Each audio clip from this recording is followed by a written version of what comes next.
நம்ம இது வரைக்கும் அடி வாங்கிட்டோம், இதுக்கப்புறம் கொஞ்சம் பெருமூச்சு விட்டுக்கலாம்ப்பா, நிம்மதியா இருந்துக்கலாம் அப்படின்னு நினைக்கக்கூடிய மக்களுக்கு இந்த சனிப்பெயர்ச்சி என்ன மாதிரியான பலன்கள் கொடுக்க போகுது? கிட்டத்தட்ட பல பேர் பிறந்திருக்கல, இந்த நேயர்களே பல பேர் பிறந்திருக்கல, டெக்னாலஜி இல்ல, டெலிபோன் இல்ல. அப்ப வந்து மேஷ ராசியில தன்னுடைய டிராவலை ஆரம்பிச்ச சனி பகவான் இந்த ஹோல் சர்க்கிளை இப்பதான் முடிகிறது. அப்போ உடனே வந்து மீனராசியில் இருக்கக்கூடிய அன்பர்கள்லாம் என்ன சொல்றாங்கன்னா, எனக்கு ஏழரை சனி வரப்போகுது, ஜென்ம சனி வரப்போகுது, என் வாழ்க்கையே முடிஞ்சு போச்சு. இதுவும் தவறு. அப்ப தர்மம் கொடுக்கிறவரை கடவுள் கூட வந்து வாழ வைக்கணும் அப்படின்னு தான் நினைப்பாரு. சனி பகவான் உங்களுக்கு அடிமை ஆகணும்னா நீங்க தர்மத்தை செய்யணும்.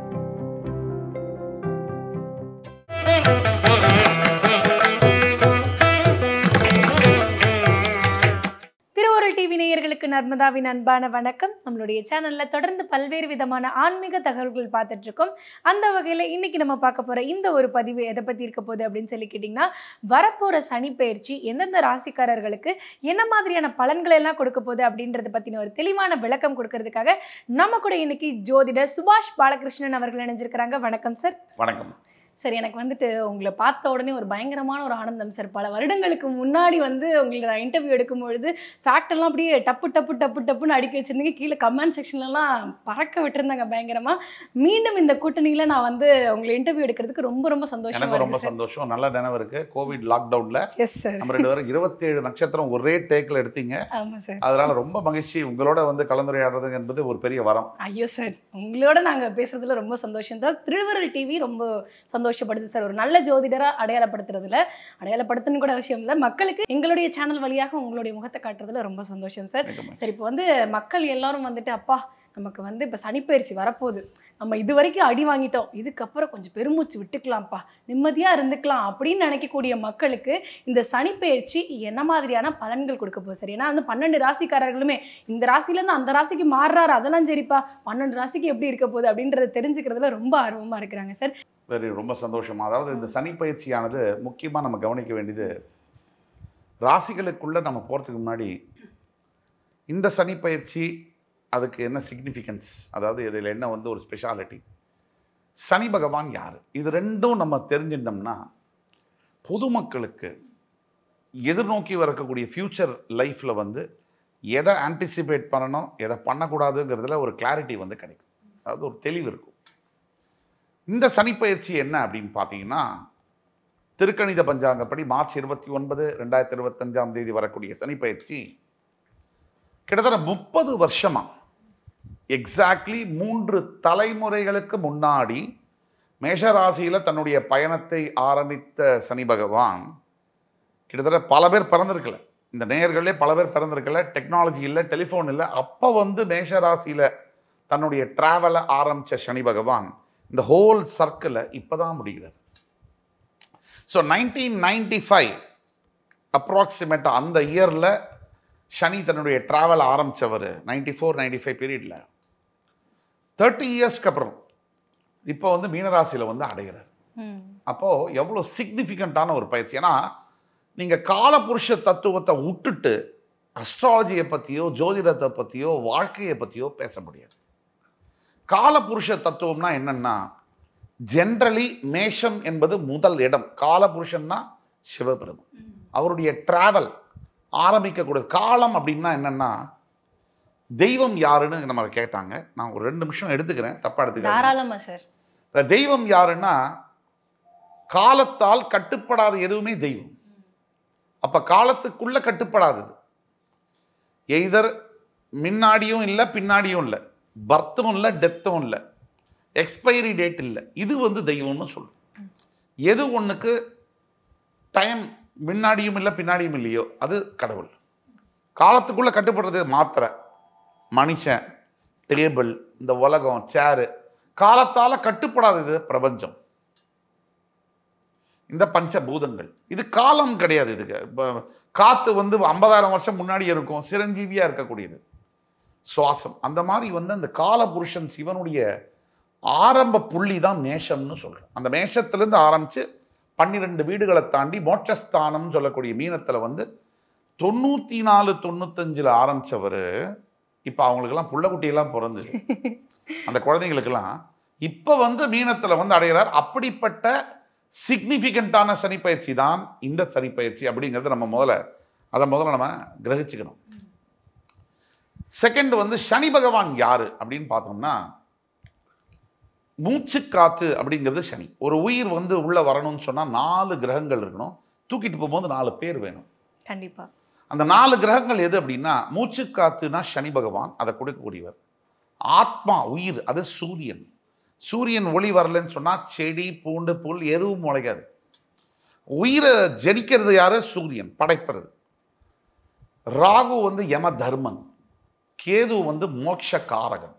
இப்போ இவ்வளோ 4 பேர் இன்வால்வ் ஆனாதான் ஒரு சோல் ஒரு உயிரை வந்து கொண்டு வர முடியும், திருப்பி கொண்டு போக முடியும்.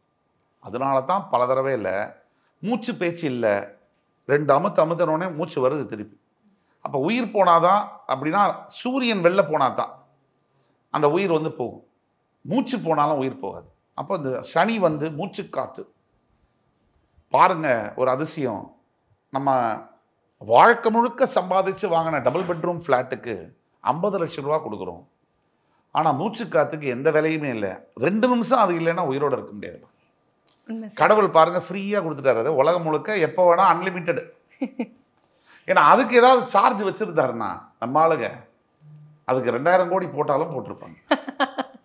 அவ்வளவு சிக்னிஃபிகண்டான மூச்சு காத்து அவர் ஃப்ரீயாகவே கொடுத்துட்டாரு. அதுவும் ஏழை பணக்காரன் ஜாதி பேதிய மத பேதம் யாருக்கு எல்லாருக்கும் உண்டான்ட்டார். கருப்பா வெள்ளை எல்லாருக்கும் உண்டு அப்படின்னு சொல்லிட்டார். அப்போ கடவுள் யாருங்கிறது இது ஒரு சின்ன புரிதல் தான்மா. சனி பகவான் ஒரு மனிதனுடைய வாழ்க்கையில் நடக்கக்கூடிய எல்லா விதமான துன்பத்திற்கும் அனுபவத்திற்கும் காரகத்துவம் பெறுகிறார். இந்த சனி இல்லைன்னு சொன்னா புத்தி வேலை செய்யாது. சனி வந்துட்டார்னா வேலை செய்ய விடமாட்டார். 2 வேலை. இப்படிதான் அது பார்க்கணும். சனி வந்து ஒரு ராசியை வந்து பிடிக்கிறார் அப்படின்னா ராசினா என்னன்னு நம்ம தெரிஞ்சுக்கணும். சந்திரன் எங்க இருக்கோ அதான் ராசி. சந்திரன் வந்து மைண்டை குறிக்குது. அப்ப மைண்டை வந்து கேப்டிவேட் பண்ணியாச்சுன்னா சனி வந்து அதுதான் 7.5 சனி. அப்ப சனி மைண்டை கேப்டிவேட் பண்ணாம தன்னுடைய காரகத்துவத்தை ஆரம்பிச்சிருவார். மைண்டுடைய காரகத்துவத்தை நசிக்கிடுவார். நீங்க உங்களோட இயல்பா நீங்க யார் மனிதன், கோபம் வரும், நான் புத்திசாலி, நான் ரொம்ப திறமையானவன், பணத்தை அப்படி பார்த்துக்குவேன், கணவன் மனைவிக்குள்ள அப்படி லைலா மஜ்னுவா நான் இருந்துக்குவேன், இது எல்லாமே காலி பண்ணிடுவார் சனி பகவான். ஏன்னா அவருடைய ஆட்சியை அங்கே ஆரம்பிச்சிருவார். அவர் உங்க மைண்ட் என்ன பண்ணிட்டாரு? லீஸுக்கு எடுத்துட்டாரு, குத்தகை எடுத்துட்டாரு. கம்ப்ளீட்டாக உங்க மைண்டு அவரோட கண்ட்ரோலுக்குள்ளே போயிடும். தட் மீன்ஸ் என்ன, இதில் ஒரு பெரிய டேஞ்சரஸான விஷயம் என்னன்னா, நான் வந்து உங்களுக்கு தெரியும் என்னுடைய education background, MBA from a very reputed organisation. அதுக்கப்புறம் பெரிய பதவிகளில் இருந்தெல்லாம் தெரியும். ஆனால் எவ்வளோ பெரிய ஆளாக இருந்தாலும் இதெல்லாம் இல்லைனாலும் ரிக்ஷா ஓட்டினாலும் அந்த மைண்டு ஒருத்தருக்கு வேலை செய்யலைன்னா வாழ்க்கை வேலை செய்யாது. அந்த மைண்டை தான் அவர் எடுக்கிறார். அதுதான் சனி பயிற்சி. இது நாள் வரை கும்பத்தில் இருந்தவர் மீனத்துக்கு போய் மீனராசியுடைய மைண்ட் எடுக்க போறாரு.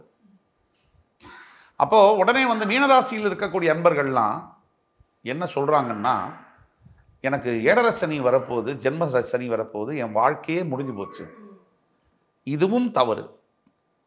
எப்பவுமே நம்ம வந்து சனி பயிற்சி போது சனி இது போது சில சங்கடங்கள் வரும், அதை எதிர்பார்க்கணும், அதை எதிர்பார்த்து தான் இருக்கணும். அதை எப்படி சமாளிக்கிறது, அதை எப்படி ஜெயிக்கிறதுங்கிறதுக்குள்ள போகணுமே தவிர அதை நினைச்சு பயப்படுறதோ, அதை நினைச்சு வந்து நொடிஞ்சு போய் முன்னாடி உட்கார்றதோ, கமெண்ட்ஸில் கண்ணாப்பிலான்னு போடுறதோ, அதனால பிரச்சனைகள் தீராது. உண்மை சார். அதனால இதுதான் விஷயம். அப்ப சனி பயிற்சியானது சனியுடைய காரகத்துவம் நம்பர் 1 லேசினஸ், அது வரும். நம்பர் 2 எதிர்மறை சிந்தனைகள், நெகட்டிவ் தாட்ஸ், அது வரும். நம்பர் 3 அவமானங்கள், அது வரும். நம்பர் 4 தவறான வார்த்தைகள். நம்பர் 5 உறவுகளில் பிரிவு. நம்பர் 6 உடல் ஆரோக்கியத்தில் பிரச்சனைகள். நம்பர் 7 வேலையில் தொந்தரவு. ஏன்னா அவர் தொழில் ஸ்தானத்துக்கு அதிபதியாக வரார். சரி, இது எதுவும் பாக்கி இருக்கா இல்லையா, நாங்களாவது இருப்போமா இல்லையா அப்படிங்கிற மாதிரி இருக்கிற மாதிரி வச்ச லிஸ்ட் எல்லாமே கொஞ்சம் நெகட்டிவாவே இருக்கு அப்படின்னது. இப்போ எல்லாருக்குமே 7.5 சனி துன்பத்தை கொடுக்குமா அப்படின்னா கண்டிப்பாக கிடையாது. அதுக்கு நானே ஒரு சாட்சி. 7.5 சனியில் தான் நமக்கு வந்து பெரிய வாகனங்கள், வீடு, வசதி, வாய்ப்பு, இதையெல்லாம் பார்த்த நான் ஒரு சாட்சாத் சாட்சி. அப்போ 7.5 சனி எல்லாருக்கும் கெடுதலை பண்ணுறதில்லை. சஞ்சித கர்மா பிராரப்த கர்மா, ஆகாமிய கர்மா. இந்த 3 கர்மாக்கள் ஓரளவுக்கு சுத்தமாக இருந்தால் சனி பகவான் எதிரியாக இருந்தால் கூட தர்மத்தை நிலைநாட்டக்கூடியவர் அப்படிங்கிறதுனால அவங்களுக்கு நல்லது செய்கிறார், irrespective ஆஃப் த ராசி. சரி, இப்போ வந்து சனி பகவான் நீங்கள் சொன்ன மாதிரி வந்து கொடுப்பவரும் கூட கெடுப்பவரும் கூட அப்படின்னு எடுத்துக்கிட்டா கூட நிறைய பேர் வந்து நீங்கள் சொல்லக்கூடிய இந்த 7.5 ஆண்டு காலத்தில் வந்து ஒரு புது வண்டி வாகனங்கள் வாங்குறதோ இல்லை புது தொழில் அமைக்கிறதோ இல்லை வீடு வாங்குறதுலையோ நிறைய தயக்கம் காட்டுறாங்க. ஆனால் நீங்கள் வந்து பண்ண வைப்பாருன்னு சொல்கிறீங்களே, அது எப்படி சார்? அதாவதுமா சனி நான் சொல்கிறது மாதிரி கம்ப்ளீட்டாக அவர் வந்து ஒரு நாடை வந்து நீங்கள் கையகப்படுத்துகிற மாதிரி அது அவர் வந்து எடுக்கிறாருன்னா டோட்டலாக கண்ட்ரோல் எடுத்துக்குவார். அவரோட கிளச்சு, அவரோட ஆக்சிலரேட்டர், அவரோட பிரேக்குக்கு தான் நீங்கள் வண்டியை ஓட்டுவீங்க, நினச்சிப்பீங்க நீங்கள் ஓட்டுறீங்கன்னு. ஓகே, உங்களுக்கே நீங்கள் எண்ணங்கள், உங்களுக்கு ஆப்போசிட்டான எண்ணங்களை நீங்களே உற்பத்தி பண்ணிக்கிட்டு, உங்களுக்கு ஆப்போசிட்டான சொற்களை நீங்களே பேசிக்கிட்டு, உங்களுக்கு தேவையில்லாத விஷயங்களை நீங்களே செய்வீங்க. ஆனால் இது எதுவுமே உங்களுக்கே தெரியாது. அதுதான் நீங்கள் ஒத்துக்கவும் மாட்டீங்க. இப்போ நான் வந்து ஒருத்தர் சொல்கிறார், அந்த இறைவன் முருகனே வந்து நேரம் வந்தேன்ப்பா உனக்கு நேரம் தெரியலப்பா 7.5 சனின்னு, நீங்க யாருப்பா சொல்றதுக்குன்னு கேட்பீங்க. இது சனியுடைய காரகத்துவம். அதனால சனி வந்து ஒருத்தர் கம்ப்ளீட்டா எடுத்துக்குவார் கண்ட்ரோல், ஸ்கோப் விட மாட்டார். எப்போ வந்து மறுபடி தர்ம காரியங்கள் ஈடுபடக்கூடியவங்க, நம்ம உடனே பரிகாரம்னு உள்ள போன உடனே நம்ம ஜனங்களுக்கெல்லாம் என்ன ஆயிருக்குன்னா நிறைய படையெடுப்புகள், முகலாய படையெடுப்பு, அப்புறம் பிரிட்டிஷ் அரசாங்கத்துடைய படையெடுப்பு, பிரெஞ்சு, போர்ச்சுகீஸு, பல பேர் படையெடுத்துட்டு சொந்த அடையாளத்தை பல பேர் விட்டுட்டாங்க. படையெடுப்பு காரணமாகத்தான் நம்ம நிறைய சாஸ்திரங்கள், நம்ம பெரிய பெரிய விஷயங்கள்லாம் அழிச்சிட்டாங்க, சிஸ்டமேட்டிக்காக டிஸ்ட்ரக்ட் ஆயிருக்கு. அப்போ அதனால எல்லா தொழிலையும் இருக்கிற மாதிரி ஜோதிட தொழிலையும் புல்லுருவிகள் இருப்பாங்க, எல்லா தொழிலும் இருக்கிற மாதிரி. யார் வந்து அடையாளம் கண்டு கொள்ள வேண்டியது, இப்போ எங்கள் மாதிரி நபர்கள் வந்து பெரிய பெரிய வேலையெல்லாம் விட்டுட்டு இங்கே வந்து உட்காந்துருக்கோம்னா ஏதாவது ஒரு நல்லதை பண்ணணுங்கிற ஒரு எண்ணத்தில் தான். கண்டிப்பாக சார். நீங்கள் வந்து அந்த அடையாளம் கண்டு கொள்ள வேண்டியது மக்களும் கொஞ்சம் முன்னாடி வரணும். நீங்கள் பரிகாரம்னு எடுத்தீங்கன்னா தர்மத்தை மீறிய பரிகாரம் இல்லைன்றது நான் சொல்லலமா, எந்த மதத்திலையுமே இல்லாத இந்த விஷயத்தை பகவான் மனுஷனுக்கு நேரடியாக சொல்லிட்டார். எந்த ஒரு மதத்திலையும் இல்லாத ஒரு ஸ்கிரீன் பிளே தாம் படைச்ச ஒரு படைப்பு கிட்ட படைச்சவன் பிச்சை கேட்கிறான். அதாவது ஒரு மகாபாரதத்தில் கர்ணன் முன்னாடி கிருஷ்ண பரமாத்மன் எனக்கு பிச்சை போடுங்கிறாரு. இவர் கர்ணனை படைச்சதே இவர் தான். ஆனால் என்ன சொல்ல வர அந்த message that you want to give to the mass என்னன்னா, டே என்னை விட தர்மம் பெருசுறான்றாரு. கடவுளை விட தர்மம் பெருசு, அதை சொல்றது தான் இதை சொல்றாரு அவர். நான் கடவுள், நான் படைச்ச மனுஷன்ட்ட பிச்சை கேட்கிறேன், பிச்சைக்காரனா இருக்கேன், நீ பண்ண தர்மத்தெல்லாம் கூடுறா, அப்பதான் நான் அவனை கொலை பண்ண முடியுங்கிற. அப்ப தர்மம் கொடுக்கிறவர கடவுள் கூட வந்து வாழ வைக்கணும் அப்படின்னு தான் நினைப்பார். சனி பகவான் உங்களுக்கு அடிமை ஆகணும்னா நீங்க தர்மத்தை செய்யணும். பரிகாரம் அதுதான். என்ன தர்மம் சார்? நான் ஒரு 20 கோடி சொந்தக்காரன் சார், 20 ரூபா கொடுத்துட்டேன் சார் பிச்சைக்காரனுக்கு அப்படின்னா இதுக்காகவே சனி பகவான் ஓவர் டைம் போட்டு வந்து அடிப்பார். சரி, என்ன வகையில தான் தர்மம் செஞ்சா சனி பகவானுடைய உள்ளம் வந்து குளிரும் சார்? முக்கியமான தர்மங்கள்ல கல்வி ஒரு மிகப்பெரிய தர்மம். கல்விக்கான உதவிகள். ஒரு ஏழை பெண் குழந்தைகளுக்கு ஒரு 15 வயசு 10 வயசுக்குள்ள இருக்க குழந்தை பரிகாரம்னு எல்லாரும் என்ன நினைக்கிறாங்கன்னா, நான் வந்து பெரிய பணக்காரன், நான் வந்து இப்படி பணத்தை இப்படி போடுவேன், அந்த பரிகாரம் நடக்கட்டும். அப்படி சாமி வந்து நம்ம வீட்டு குருக்கா கிடையாது. சாமி வந்து நமக்கு வந்து அசிஸ்டண்ட்டோ நம்ம வீட்டில் வேலை செய்கிற மெய்டோ கிடையாது. நீங்கள் வந்து உங்களுடைய பணம், வரலாறு பார்த்த மனிதர்கள், மிகப்பெரிய தனவான்கள், ஆட்சி செய்த தலைவர்கள், இவர்கள்லாம் எதுக்காக இறந்தோம்னே தெரியாமையே இறந்துட்டாங்க. அப்படிப்பட்ட ஒரு ஆண்டவன் கண்ட்ரோல் வந்து கண்ணுக்கு எதிர பார்த்தும் அஞ்ஞான மனதம் என்பது அதை உணர மறுக்கிறது. என்னுடைய மனம் அஞ்ஞானத்தில் இருக்கு, நான் எனக்கு வேண்டாம்னு நினைக்கிறேன், நான் மெட்டீரியலிஸ்டிக் லைஃப்பில் மூழ்கி இருக்கேம்மா. அப்போ ஜோசியரை கிண்டல் பண்ணுவேன், ஜோசியத்தை கிண்டல் பண்ணுவேன், சனி பயிற்சியை கிண்டல் பண்ணுவேன், கமெண்ட்ஸில் தப்பாக போடுவேன். ஏன்னா விநாச காலே விபரீத புத்தி. நேரம் சரியில்லாத ஒரு மனிதனுடைய மைண்ட் எப்படி வேலை செய்யுங்கிறதுக்கு துரியோதனனுடைய மனது வந்து எக்ஸாம்பிள். ஓகே, அப்படி நிறைய பேர் இருக்கிறாங்க நம்ம நாட்டுல இல்லையா? இருக்காங்க, இருக்கத்தான் செய்வாங்க. ஆனா அந்த துரியோதனன் இருக்கிற இடத்துலலாம் எங்க மாதிரி கிருஷ்ணர்களும் இருப்பாங்க, பாலகிருஷ்ணனும். கண்டிப்பா கண்டிப்பா சார்.